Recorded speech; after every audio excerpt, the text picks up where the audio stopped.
Halo semuanya, kembali lagi dengan saya Billy. Dan saya Sally. Dan ini adalah Bisa Jawab. Di mana kalian memberikan pertanyaan-pertanyaan untuk saya dan Sally. Dan kita akan sebaik mungkin berusaha untuk bisa jawab pertanyaan kalian.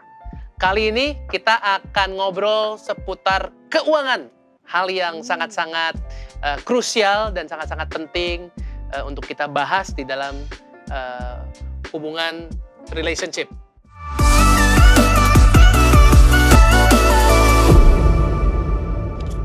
Shalom, Kobil Ciseli. Mau nanya cara Koko dan JJ ngatur keuangan waktu masih dating, persiapan menikah, dan setelah menikah. Thank you. Oke, dating dulu ya. Keuangan pas dating. Keuangan pas dating ya kita nggak ngapa-ngapain ya. Paling hal-hal sederhana kayak pergi makan keluar kali ya. Waktu dating ya masih keuangan sendiri-sendiri. Paling kalau lagi dating makan gitu ya, Billy yang bayarin nonton. Kamu tim cowok traktir cewek ya kalau dating ya? Iya. ini preference masing-masing ya guys. Nggak, soalnya aku tahu di luar sana banyak mereka yang cuman tergantung which is not a problem, nggak apa-apa. Ini kan taste ya. Tapi kalau masih dating ya keuangan masing-masing lah. Iya. Karena kita nggak sampai bahas gimana juga sih ya. Kita nggak sharing apa-apa, kayak buka akun bersama sebagai pacaran. Repot loh. Kita soalnya ada beberapa temen ya yang pacaran tuh mereka bikin akun bareng, terus cicil apartemen bareng, terus putus. Gila itu, aku nggak kebayang sih jadi mereka kayak gimana. I don't think it's a good idea sih. It's not the time yet lah. Kalau sampai mau melakukan hal-hal tersebut bisa nanti aja gitu pas udah married.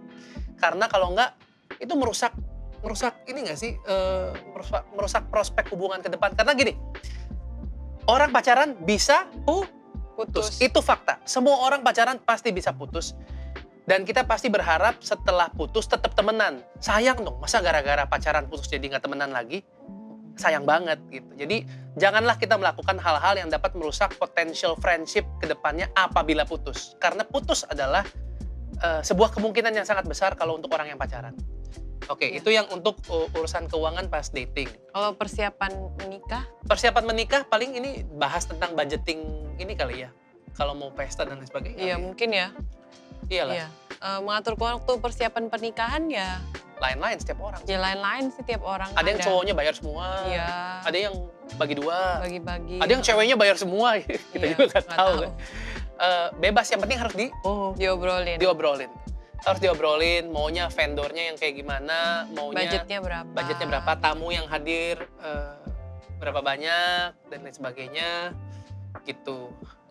Terus apa lagi? Terus tadi kalau udah menikah ngatur keuangan. Kalau sudah menikah ya diobrolin siapa yang kira-kira mau ngatur keuangannya. Atau mau ngatur bersama, bisa juga. Bersama juga bisa. Nah, tapi kalau saya sama Sally, kita sharing aja ya. Karena ini kan acara program Bisa Jawab. Bisa tuh Billy Sally. Nah, kalau kita berdua, yang ngatur keuangan kebetulan ibu ini. Jadi semua pemasukan saya, royalti yang datang dari lagu-lagu, semua beliau yang terima gitu. Kalau aku ada event nyanyi ya beliau juga yang ngurus prosesnya segala sesuatu. Jadi itu jadi partnya Sally. Sebagian pasangan ada yang bareng, ada yang cowoknya, tergantung masing-masing sih. Atau ada staff yang ngurusin. Wih, keren amat deh. Ada juga deh, gitu ada. Konsultan keuangan. Iya, jadi diobrolin aja yang penting. Tapi memang satu hal yang kita harus bagikan ke mereka. Setiap bulan kita ada habit. Saya sama Sally, kita ada habit yaitu perpuluhan. Udah pasti harus perpuluhan. Per 10 pendapatan kita berikan ke gereja. Ke Tuhan. Ke Tuhan via gereja. Oke. Yeah, something like that ya. Ini mengikuti firman Tuhan juga. Lalu kedua, kita nabung setiap bulan untuk urgency ya. Hal-hal yang darurat. Iya, saving. Yang hal-hal yang darurat jadi kita ambil dari sana. Terus untuk anak, untuk Briel. Dan untuk kalau ada adiknya, cuman nggak tahu sih bakal ada adik atau enggak. Cuman ya untuk anak, kita nabung setiap bulan.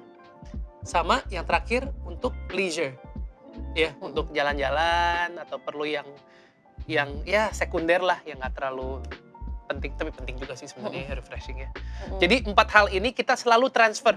Kita selalu berikan setiap bulan dan itu jadi habit terus.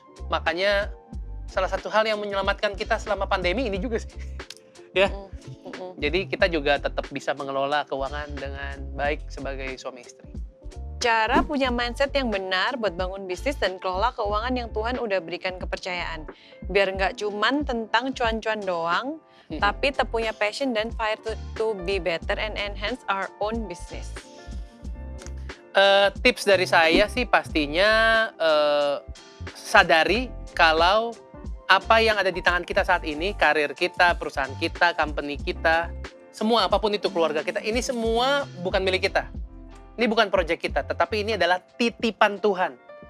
Jadi sewaktu kita punya mindset mengerti kalau perusahaan yang kita miliki ini adalah bukan milik kita tapi milik Tuhan, maka cara kita menjalaninya juga berbeda pastinya. Dan mengerti tujuan kita menjalani apa yang kita jalani.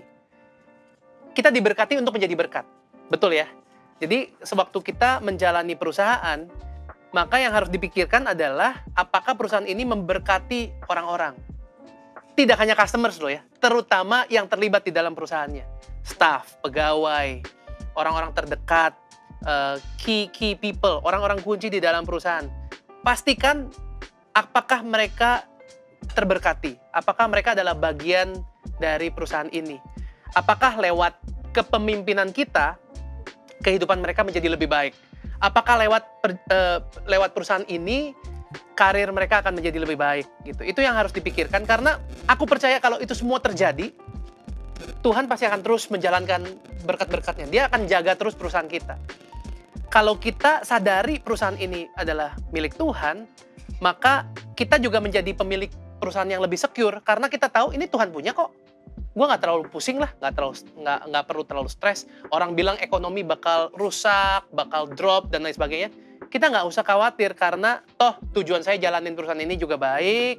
Saya juga mengikuti semua peraturan yang ada dan lain sebagainya. Maka pasti masa Tuhan tahu kita niatnya baik, hatinya baik, tulus ya menjalani sebuah perusahaan. Masa dia nggak berkatin terus gitu. Terus yang bagian kedua pertanyaannya bicara tentang passion ya dan fire. Menurut saya, oke, tadi kan kita tahu nih ya tentang karir bisnis kita harus jalani dengan pengertian seperti itu. Nah sekarang mungkin banyak yang nanya apa sih yang harus dilakukan gitu ya. Saya nggak tahu nih passion saya nggak tahu saya harusnya melakukan apa. For me sangat penting dan sangat menguntungkan kalau kita bisa melakukan apa yang kita cintai. It would be great if we can do what we love. Bayangkan gitu ya. Kita lakukan apa yang memang kita suka dan kita bisa gitu ya. Jadi kita memiliki kemampuan untuk melakukan itu tetapi kita juga suka. Kita punya energi lebih, kesabaran lebih. Kalau kita suka melakukan sesuatu maka kita bisa investasi waktu lebih di sana, kita bisa lebih tahan, kita bisa lebih challenge diri kita karena kita suka gitu. Itu penting banget memberikan kita ekstra bensin untuk gak menyerah di tengah jalan karena percayalah industri apapun walaupun kalian sudah menjalani hobi kalian sekalipun ada tantangannya, ada titik bosennya. Saya sebagai penyanyi, penulis lagu, music producer ada masa-masa di mana saya menemukan titik jenuh, ada masa-masa di mana saya menghadapi challenges tapi karena saya suka, karena saya passionate about music, saya nggak nyerah. Bayangkan kalau teman-teman semua nggak terlalu suka, sedikit ada gangguan pasti ya udahlah stop aja deh. Gitu akhirnya. Akhirnya kita mau our journey towards greatness memiliki risk untuk nggak dilanjutin karena kita cepet capek gitu. Jadi sangat penting sadari bahwa karir, perusahaan yang Tuhan titipkan ke dalam kehidupan kita itu adalah milik Tuhan dan pertemukanlah passion, ability, and calling gitu ya. Passion kita harus suka, ability kita harus bisa, calling apakah passion dan ability ini membantu orang karena saya percaya calling kita, panggilan kita adalah untuk menjadi berkat. We are blessed to become a blessing. Itu dia akhir dari episode Bisa Jawab kali ini yang membahas seputar keuangan. kita berdua berharap kalian akan semakin bijaksana, semakin piawai dalam mengelola keuangan kalian. Sadar kalau apapun yang dititipkan ke dalam tangan kita ini adalah bukan milik kita, tetapi ini adalah alat. Alat agar kita semua bisa go to the next level in life. Alat untuk bisa jadi berkat untuk lebih banyak orang lagi. All the best semuanya. Kita ketemu lagi di video berikutnya. Take care. Dah.